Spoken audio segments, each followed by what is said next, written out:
Welcome to The Lead Climb, the podcast where we break down the strategies that drive patient acquisition and growth in behavioral health.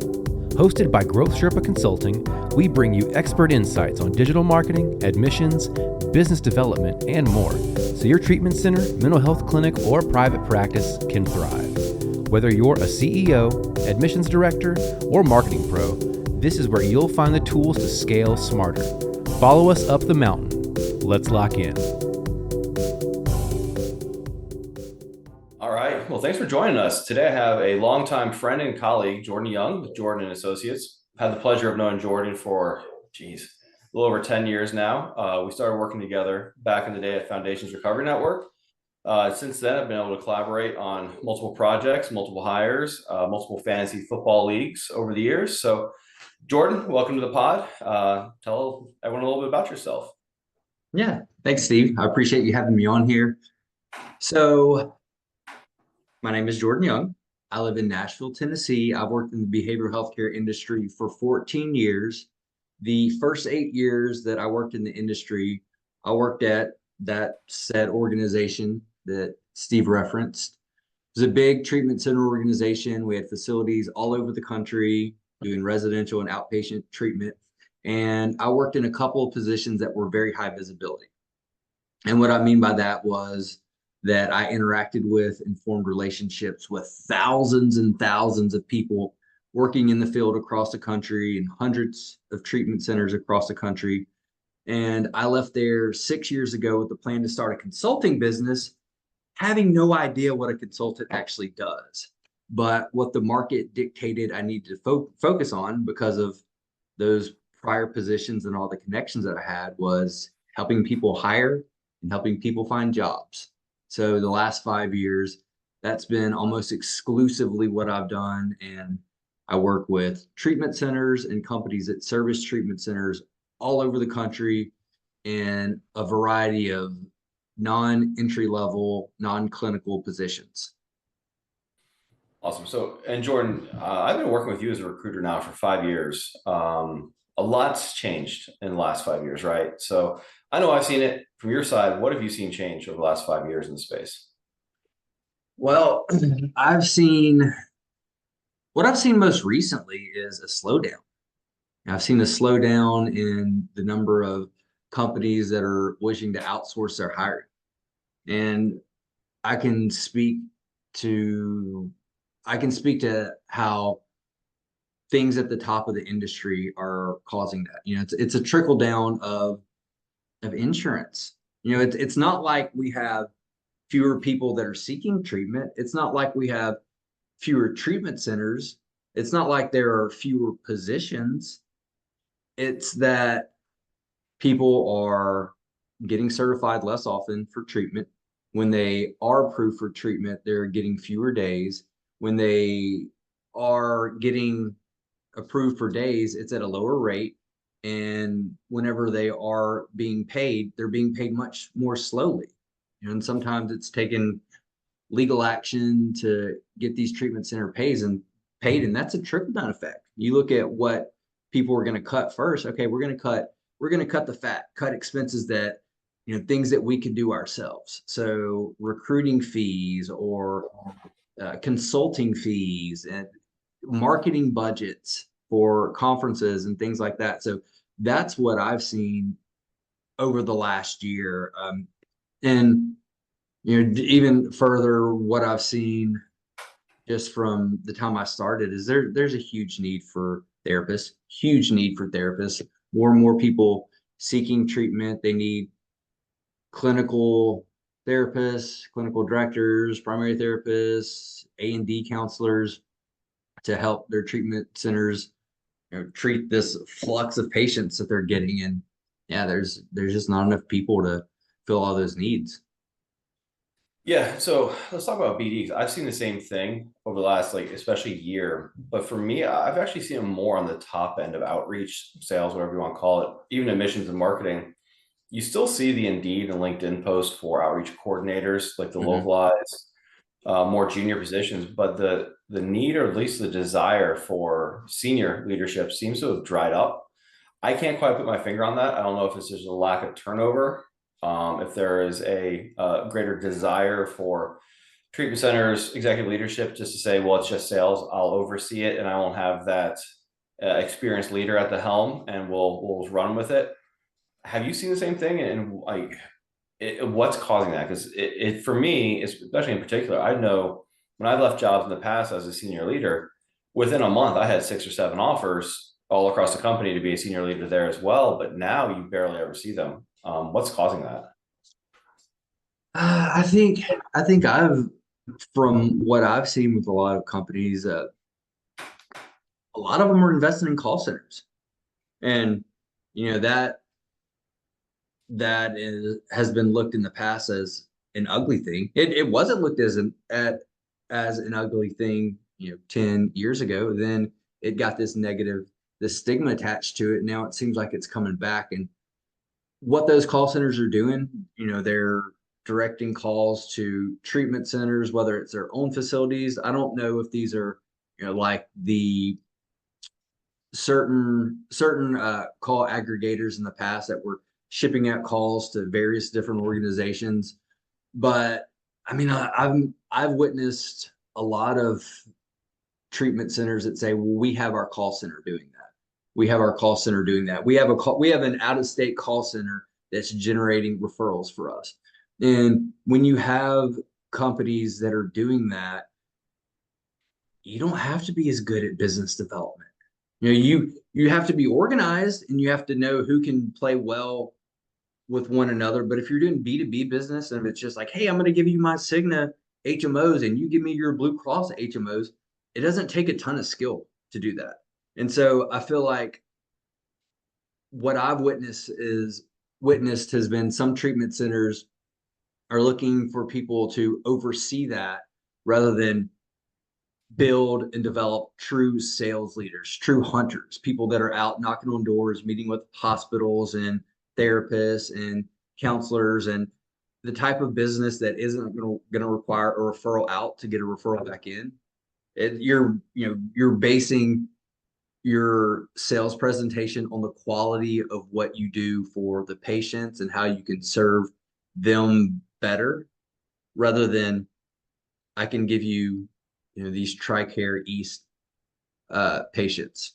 So I think maybe that's been part of the reason that some of these positions have dried up.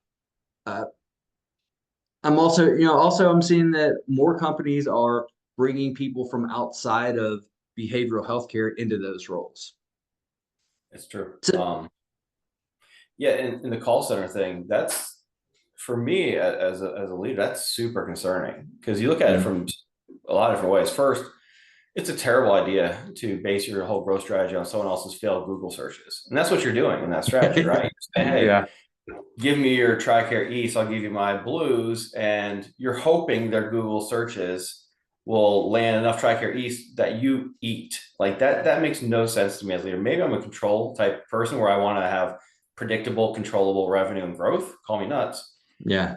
That is not a plan for success. That's a tactic at best, but it's one of those where if your biggest referral sources stop spending money or they shut their doors, you're now shutting your doors and now you have no money. That to me, that's wild. I have seen a plague. I've seen that some markets are clearly worse than others for that. I'm not going to call anyone out on this, but for sure, there's some markets that are using that strategy and it feels successful to them. But the other part of that I hate is we're not seeing the patient life cycle properly with that, right? So like you have John Doe Googles, you get sent from one call center to another for detox, and then discharged to another resident, then another partial, then another IOP, then a sober living house. And our community goes, wow, that was 6 admissions. No, it's one John.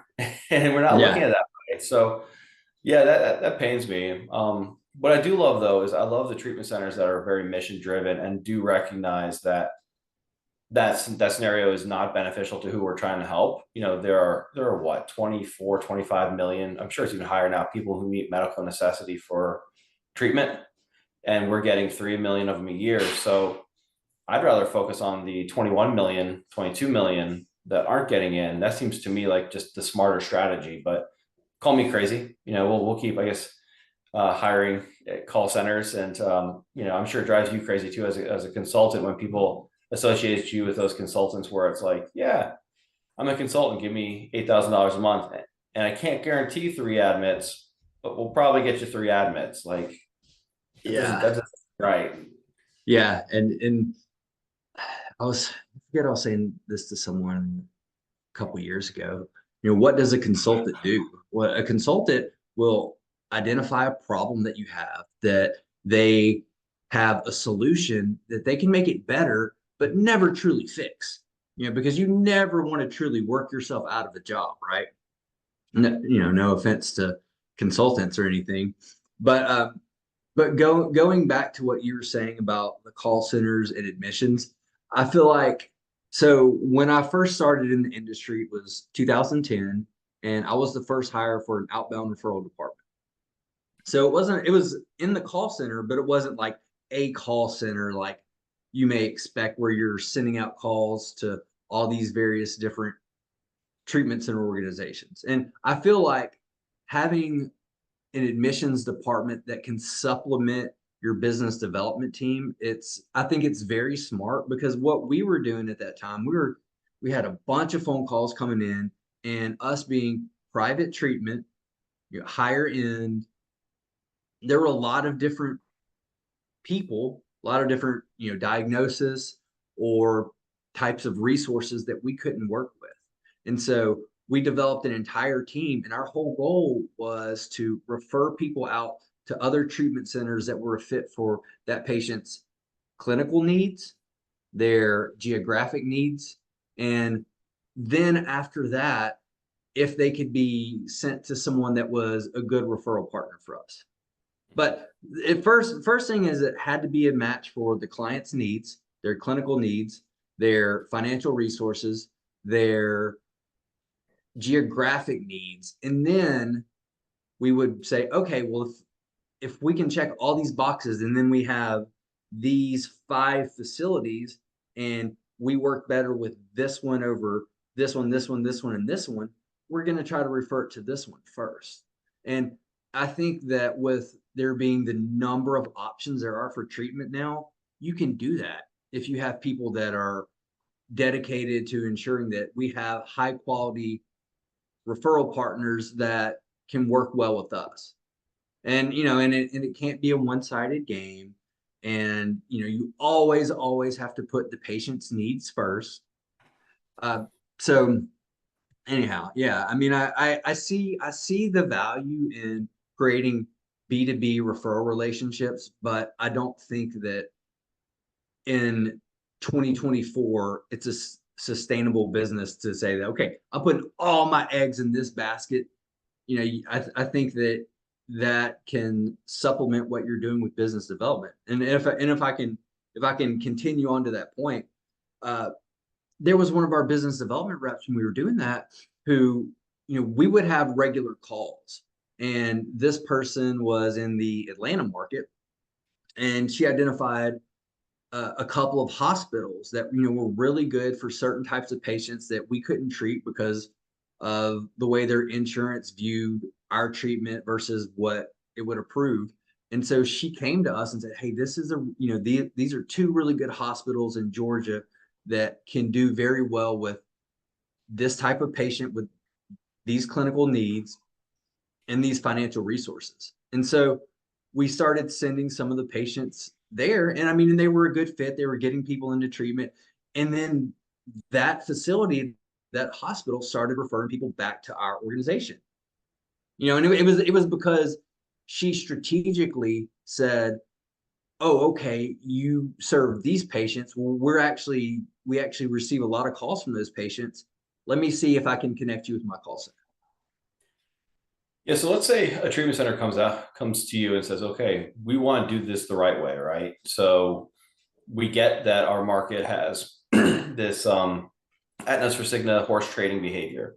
We don't want to do that. We want to do the good behavior. You've hired hundreds of people. You've gotten thousands of interviews. I can't imagine how many interviews you've done in the last 5 years. Who would you start them with? Is it a altruistic sales rep with initiative like that? Is it a sales leader that says, hey, we need to rally the entire organization around this behavior change, and this is how we're going to do it. Like, what advice would you give a owner of a treatment center who wants to do this, who realizes this is a longer term strategic plan, but doesn't know who to start with? I think that, well, the first conversation that I would have with this individual, it's the conversation I have with any potential client I have that wants to hire a business developer. Say, okay, so what are you looking for? Or like, well, I want someone to come in to elevate our brand, or I want someone to come in, with the book of business, right?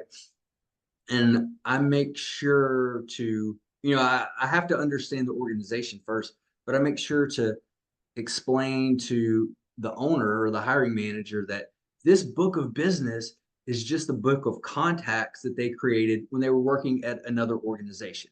And even if this person referred to them at this facility, that doesn't necessarily mean that they're going to refer to them at your facility. And even if they do refer, they're probably not going to refer in the first 30, 60, or 90 days. What it is, it's a foot in the door to be able to present about your program and maybe get them out to see it for themselves. So that's the first conversation that I'm going to have with someone. And then I want to find out about their timeline and what their training program is like. Because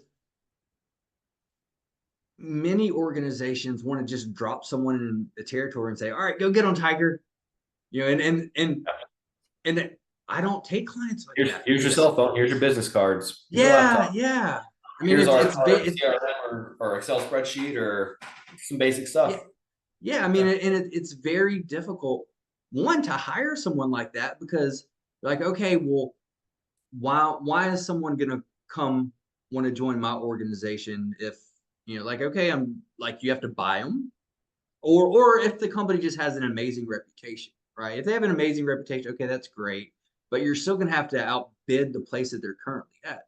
So if you don't have some kind of training and support for them, unless they've been doing it a long time, and unless you're giving them ample ramp up time, you're setting them up for failure. So for me, I want to find out about the organization's desires, their goals, their training program, and how much time they give the individual time to ramp up.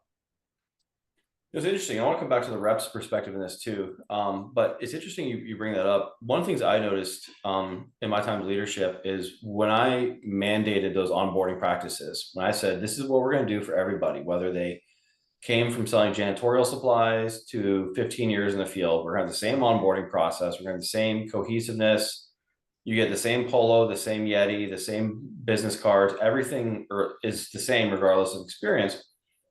I was legitimately expecting some pushback, right? I've been a sales leader for, damn, I'm getting old, almost 2.5 decades now. And while in college, so 2 decades after college, and the more tenured reps would always push back in my experience. But in this space, I was blown away that when I put these training plans together, it attracted these really good reps, and I was able to get them for lower salaries, for variable comp, versus these high salaries a lot of treatment centers are trying to throw at reps because they have experience. They were bought in more. And I can't tell you how many times reps who I really respected in the field, and I was really ecstatic to have on my team, would come to me and say, I've learned a lot. This has been awesome. Like, this is something I've never seen before of our industry. I've been in the field for 15 years and no one's ever taught me how to look at my numbers this way. And so, yeah, I would say for that business owner, as I'm thinking through the answer to that question, because before when I asked it, my perspective might have been different actually, is if you do start with that leader who has that training program, you're going to attract people who want to learn and grow. And isn't that what your organizations should be filled up, is people who want to learn and grow, because then your organization collectively learns and grows. My question, interesting though, on the rep side of things. So the reps are now though interviewing and being asked, how many can you get me the first 60 days? How many can you give me 90 days? And we see these LinkedIn profiles of reps that have turnover every 6, 9, 10 months for like 7 years. And when I see that, I feel horrible, because I know in part that's a learned behavior, but in part there's ownership, right? So how would you coach these reps who are coming to you saying, Jordan, I need a job? And you look at their resume, you say, hey, I don't know if you're asking the right things or looking for the right things in treatment centers. How do you guide those folks? Because the problem is twofold, right? It's treatment centers asking for the wrong things, maybe, or not looking for the match, or just looking for someone to fog a mirror. It's the reps not making sure they're in a safe place. Yeah, yeah, and I've had that conversation with quite a few quite a few people, as you can imagine, with as much of my Yeah. business focus on BD and knowing as many people as I do in the industry. When people get unhappy with their positions, they'll reach out to me. Yeah, so I get a lot of people that never actually leave a job that come to me looking for a job. And I mean, I can think of some specific examples of people. I say, hey, you have to stay somewhere. You've been at 7 different programs over the last 9 years. And just you're a great, you're a nice person. I like you, but looking at it from the hiring manager's perspective, why would they take a risk bringing you on board when almost certainly you're going to be gone within 9 months? And so I'll tell people, hey, you need to find a place that you like, that treats you well, that is not one of the places that's going to get rid of reps like that if they don't hit their numbers in the first 60 days. Go to a place that you enjoy, that has a good culture, and you need to stay somewhere for at least 3 years. And what talking about reps when they're interviewing the potential hiring manager or the potential hiring team, because it's a two-way interview. I know that you didn't ask about this, but just like the treatment center or the company is hiring the candidate is interviewing the hiring manager, the hiring team, the treatment center, the organization. And I've had more people, more organizations that have lost candidates that they tried to hire. So like they've given offers to patients to And we can't do candidates that ended back in 2015, right? yeah. Well, we were just talking about call centers. Right. There you go. There you go. But I've had more people that have issued offer letters and people have either declined or accepted, and then accepted another opportunity prior to their actual start date this year than the 4 or 5 years that I've been doing this prior combined. And I think that it's about the hiring managers getting the candidates on board and bought into their vision and their company mission. And it's not just that, hey, I want to go work at Kroger. I want to go work for $82,000 a year at Kroger. That's where I want to go.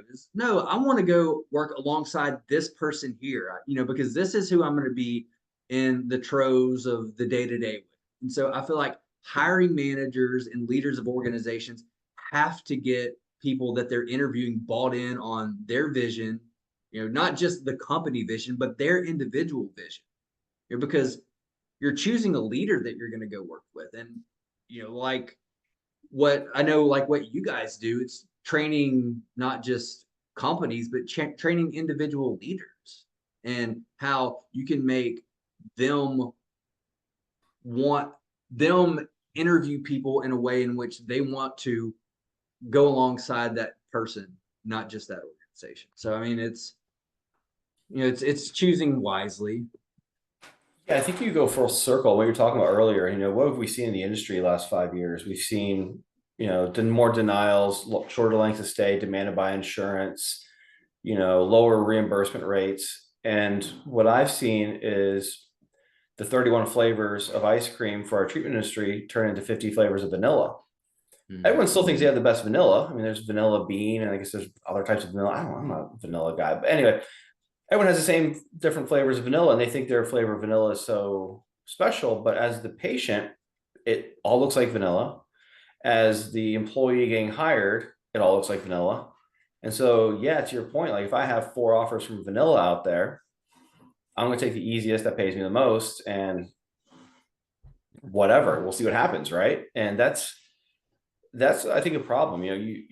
One of the recent projects we're working on, which I'm really passionate about, I love, is a client of ours that we're redesigning the entire process to be mission vision driven revenue generation.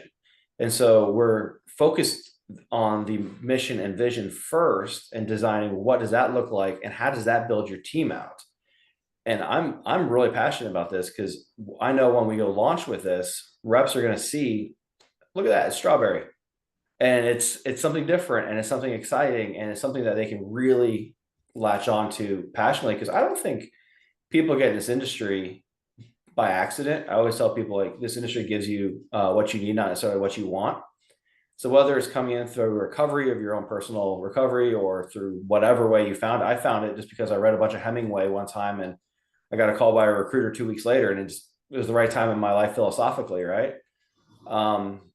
But yeah, I think that's probably a root cause, right? That you have companies that all kind of look the same to the patients and BD reps, and a lot of that passion that we once had like 8-10 years ago is waning. The conglomerations are growing and the reimbursements are going down for the mom and pops. What do you do?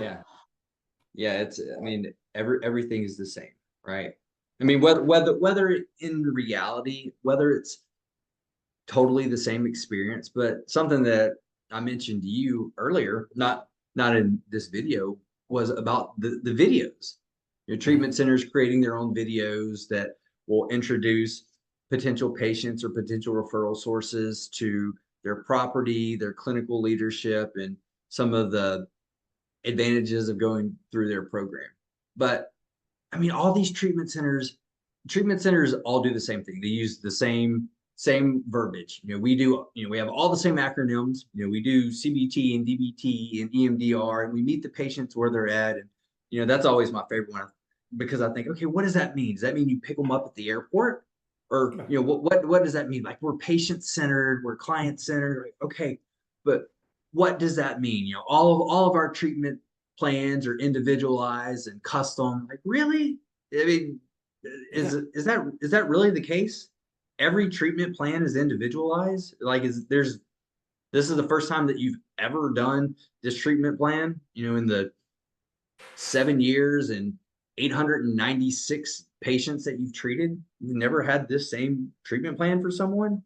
So, and another thing is, what differentiates us is our people. You hear that so frequently. It's our people. That's what makes it so different. Like, okay. I mean, that could be true, but I mean, in reality, if you're a 12-step program, the 12 steps are the same. Whether you're in Minnesota or Florida or California or Arizona or New Jersey, the 12 steps are the same. Or if you're doing EMDR, Francine Shapiro created EMDR and it's the same. Like, well, when is it okay to start utilizing it for patients? That's a different story altogether. But I feel like you go back to talking about vanilla ice cream. Vanilla ice cream is delicious. I'm a vanilla guy, but also vanilla is vanilla. It's like, okay, what am I doing to accentuate to make my vanilla ice cream more attractive than their vanilla ice cream? Yeah. And you got those with sprinkles on, right? Yeah, a little chocolate dip get a cone. Yeah, I'm lactose intolerant. I need the coconut vanilla. Like, I can't do the regular vanilla. I can't do that. So, you mentioned the people. I've walked in treatment centers now in 33 different states. I have seen more 3-2 ranches with brown leather sofas over living homes than any person on this planet. But I can tell you one thing: I can walk into a treatment center immediately, and by the people's expressions, movements, interactions, very quickly tell the patient experience. Right? You feel it, you see it, the warmth. Now, maybe for an outreach rep, going on campus isn't always the way of it's not always feasible, right? You might not always be able to fly across country. I would recommend it though, personally. If you're a rep, interview on campus. I probably wouldn't take a job with a large client if I didn't actually go to their campus and meet their people at this stage. But if you can't, like, what can your reps, especially your sales managers that you're interviewing for treatment center jobs, how can they pick up on that culture early? Are there ways that you've recommended to them? And similarly, how do you recommend your treatment centers articulate that culture and their people to the people they're interviewing so that it does jive earlier, we don't have this turnover, and we get good fits? Because really, I love seeing great fits for treatment centers. Like every once in a while, I'll see a new LinkedIn post, like I'm working here now. And I'm like, yes, finally, like that's a perfect fit. Thank you for making that work. So how do we make that happen? Like, what can the treatment centers do? What can the reps do? I think that your point about the patient experience, I think that's huge. You know, this especially, okay, I'm a recovery guy and I got into the business, took a step back in my career because I'm passionate about recovery, but I've never worked at a treatment center. I worked in admissions and I ran a behavioral health conference series and I've done consulting and recruiting. So actually going on site and visiting the treatment centers, it's an amazing experience for me. I still tell a story today, 6 years, almost 6 years after this tour and what all unfolded at this one treatment center, how I saw this guy who went from being closed off in groups to opening up and forming relationships with the staff and with his fellow clients. So I think getting your business development people out to the treatment centers and touring the facilities and sitting in on groups, meeting with the therapist and learning more about the alumni program and their engagement, and not just like learning some acronyms and some things to make them dangerous enough to lead a luncheon. I think getting a chance to actually speak with the patients about what their experience is like and how this treatment experience is different than maybe the 6 or 7 others that they've experienced in the past. I think that's huge. I was touring with a client of mine in January. I was out in California meeting with their staff because I've worked with them a lot. And while I was touring their facilities, I just stopped and had some conversations with the patients. And I mean, their feedback was great. The feedback was great. And it made the work that I'm doing, even though I'm not providing treatment. I'm just helping people get jobs and treatment, or I'm advising on how to lead successful conferences in behavioral health. It still made the work that we do collectively as an industry, it kind of came back to light for me that like this is why I chose this industry. While there's all the negativity about patients being mistreated in certain organizations or the mergers and acquisitions and facilities getting gobbled up and reducing staff to create a better bottom line margin and it making the patient experience less than it should be, it was refreshing. It was great. So I would encourage leaders to not only send their business development team out there before they actually get out in the field, send them out there regularly. It's like a refresher. That's because it's invigorating. It's great. And whenever you're out meeting with potential referral sources, it's great to be able to talk about your clinical director or your clinical staff, like specifically, like, yeah, there's David and Marcia at the facility in Lubbock, Texas, and they're amazing. I saw them do this at a group, and so I feel like that's huge. I couldn't agree more. And for the treatment center owners watching this, I would advocate bringing your reps in minimum quarterly. I think and bring their clients with them, bring tours with them. I used to always tell people, if I can't bring if I can't bring people to my treatment center, I'm gonna bring my treatment center to them. Like we're gonna find a way to make that campus interact with the people we work with. I always remember a story. It was pretty early in my time here in this space. I was doing a tour with, I think I had like 9 or 10 accounts with me, and we were walking around. And the lady who did the UA testing ran out of her unit. It's like, hi, I'm so and so. Can I share with you what I do? And we're like, you watch people pee. And so she's like, it's more than just that. Let me show you how I do it. And she derailed my entire tour. She brought everyone in.